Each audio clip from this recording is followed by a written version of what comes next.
Morning everyone, welcome back to my channel. Tina ব্লগে তোমাদের সবাইকে স্বাগত জানিয়ে আর একটা নতুন দিন, নতুন একটা ব্লগ নিয়ে চলে এসেছি। চুলটা ছাড়িয়ে নাও না। হ্যাঁ, না ছাড়ানো নেই, ছাড়ানো নেই।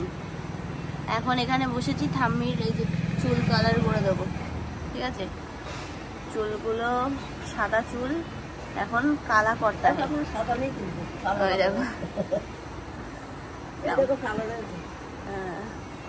সেই হাসনাবাদে গিয়ে গোদরেজের এই কালা মেহেন্দিটা নিয়ে এসেছিলাম, তো এবার এটাকে লাগাবো। এখন ঠাম্মিকে বললাম যে বসো, আমি করে দিচ্ছি। ও এটাকে গুলতে হবে, বললাম ভাঙাটি নিয়ে যাও। হ্যাঁ, ভাঙাটি নিয়ে দেখি বোতল নিয়ে যাচ্ছে।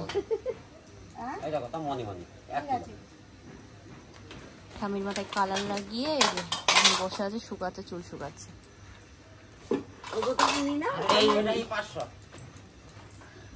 এখানে বসে বসে আমি ইয়ে করছি, রসুন ছাড়াচ্ছি এখানে বসে বসে। কাকার বললাম এই টিন ভাঙাটা নিয়ে যাও, অদল বদল করে দাও।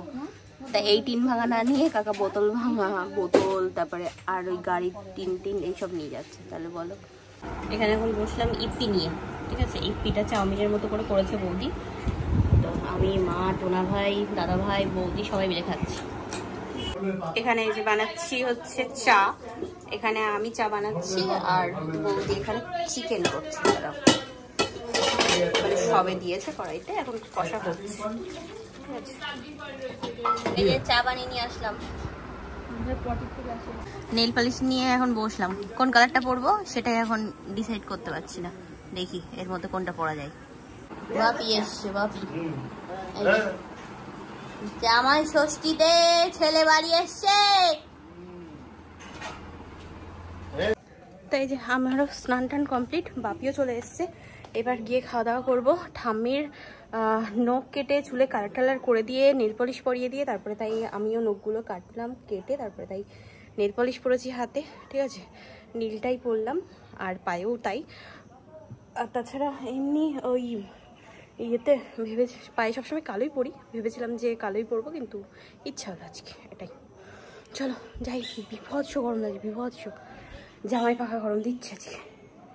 খেয়ে দিয়ে রেস্ট নিচ্ছিলাম আর এখন রেডি হয়ে যাচ্ছি হাসনাবাদে। তো রেডি হয়ে বসে আছি, এখনো পর্যন্ত টোটো আসেনি। দাদা ভাই গেছে অন্য ভাড়ায়, মালদ্বীপ রিসর্টের। এবার একটা ভাড়া এসেছিলো, তো ওখানে গেল। টিপ পরিনি, গরমে টিপ পরলে থাকছে না, ঘামে উঠে চলে যাচ্ছে, মানে যে রুমাল দিয়ে মুছছি না এরকমভাবে কোথায় গায়েব হয়ে যাচ্ছে। তো ওই জন্যই কানেরটা পরে ভালো লাগছে না, খুলে রাখবো। থাক, ছিল না কানে কিছু, তো ওই জন্যই দিয়েছিলাম। যাই হোক, যাবো হচ্ছে পার্লারে, একটু আইব্রো করব। আর তাছাড়া মা কিছু বললো যে কেনাকাটা করবে, তো ওই জন্য আর কি যাওয়া। চলো। হ্যাঁ, ও গাছে কাটা হয়, করম চা গাছে দেখতে ভাল লাগে, কিন্তু ওই কাটা। এই যে আইব্রো করে নিলাম, ভরে গেছিল এই জায়গাটা দিয়ে পুরো, ওই জন্য।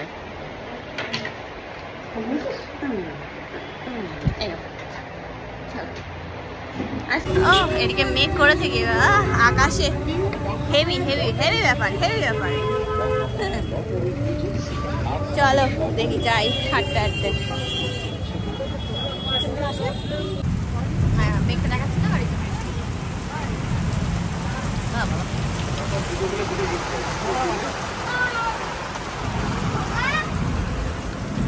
চা খাচ্ছি আমরা।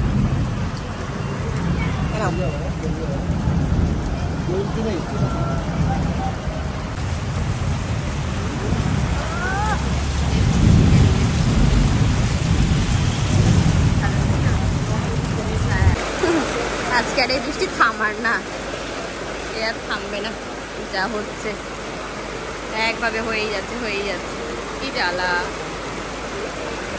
এই যে খাবার দাবার নিয়ে চলে যাচ্ছে এখন বাড়ি। বাইরে যা সুন্দর বৃষ্টি হচ্ছে না, একটুও ভিজিনি। এরকম এখানে এইসব নিয়ে নিয়েছি।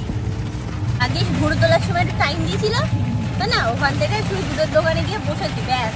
তার মধ্যে একদম ঝমঝমিয়ে চলে আসলো, আর হয়েই যাচ্ছে, হয়েই যাচ্ছে। বাইরে দারুণ বৃষ্টি চলছে, দারুণ, কোনো কথা হবে না।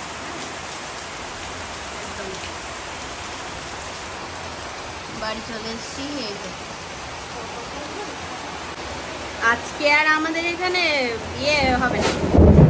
ওরে বাবা রে, গেছে আমাদের হাসনাবাদের কারেন্ট আজকে গেছে, ও আর আসবেই না। এমনি একটু হাওয়া হলে তাই থাকে না, আর আজকে এসছে। হ্যাঁ, একটু মেঘ হলেই চলে যায় সংসার। তখন কি হলো আমরা নতুন, হ্যাঁ তাহলে কোনটা ওজন দেখতে বেশি? ওটার কম দেখ, কালো শাড়ি আরো ইয়ে হয়, গরম লাগবে। আমি এই যে ব্যাগ গুছাচ্ছে বলছি,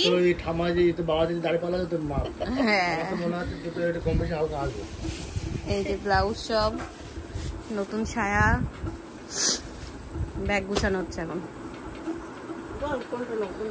এই যে শীতলা পুজোর এখন ইয়ে নিয়ে আসছে, ঘট ভাসান করবে, সবাই আসছে। ওই দেখো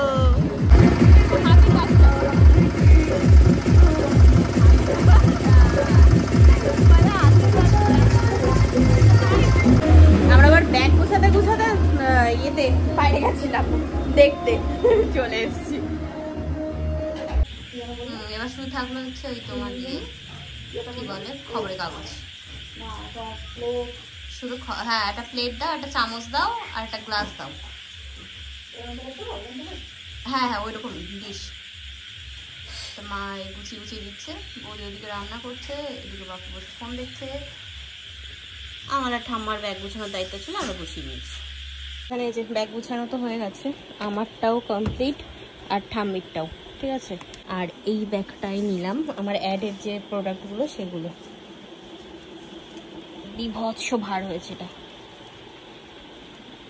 তাছাড়া এমনি তো খাবারের জন্য আরেকটা ব্যাগ করতেই হবে। কতগুলো ব্যাগ, আরে বাপরে, দুটো মানুষের 4টে ব্যাগ, বিশাল ব্যাপার। যাই হোক, অ্যাডের অতগুলো প্রোডাক্ট আমার কাছে না থাকলে অসুবিধা হতো না, ওগুলো মানে নিয়ে যেতে হচ্ছে সাথে করে, ওই জন্যই আর কি এতটা ইয়ে। তো এবার আর কি ঘুমাবো। আর আগামীকাল আমাদের এখানে আছে হচ্ছে শীতলা পুজো, যার কারণে আজকে রান্না করে রাখতে হবে, আগামীকাল পান্তা খেতে হবে। ওই যে তখন সন্ধ্যাবেলা আসবে না, তো ওই তো সবাই এসেছিল ওইখানে পুজো। এটা হচ্ছে আবাদ মোহনপুরে, আমাদের এটা মোহনপুর, ওটা আবাদ মোহনপুর, ওখানে পুজো। তো যাই হোক, আমাদের এখানে নিয়ম আছে গ্রামে যে শীতলা পুজোতে পান্তা খেতে হয়, মানে সেদিন আর ইয়ে করা যায় না, রান্না করা নাই, এটাই হচ্ছে ব্যাপার। এই যে মা রান্না বান্না করে বসলো, আর আমাকে বললো এখন কফি করতে। তো এখানে এখন বসালাম কফি, আমার ঠাম্মির আর মা, আমাদের তিনজনের। এই যে এখানে কমপ্লিট। এটা একটুখানি কফিটা ইয়ে আছে, বুঝিয়ে নেবো, হয়ে গেছে কফি বানানো। তো ওদিকে মা আর ঠাম্মিকে দিয়ে দিলাম কফি, আর আমিও নিয়ে চলে আসলাম। আমারটা বেশ অনেকটা হয়েছে। চলো এখানে এখন ফোন দেখতে দেখতে কফি খাই। তো চলো আর বেশি কথা বলবো না, আজকের মতো এই পর্যন্তই।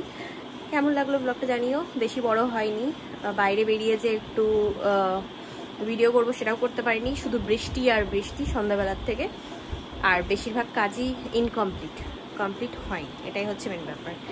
তো দাদাভাইকে সকালে পাঠাবো, পাঠিয়ে কিছু আনাবো। তো চলো আজকের মতো tata bye bye, good night and sweet dream.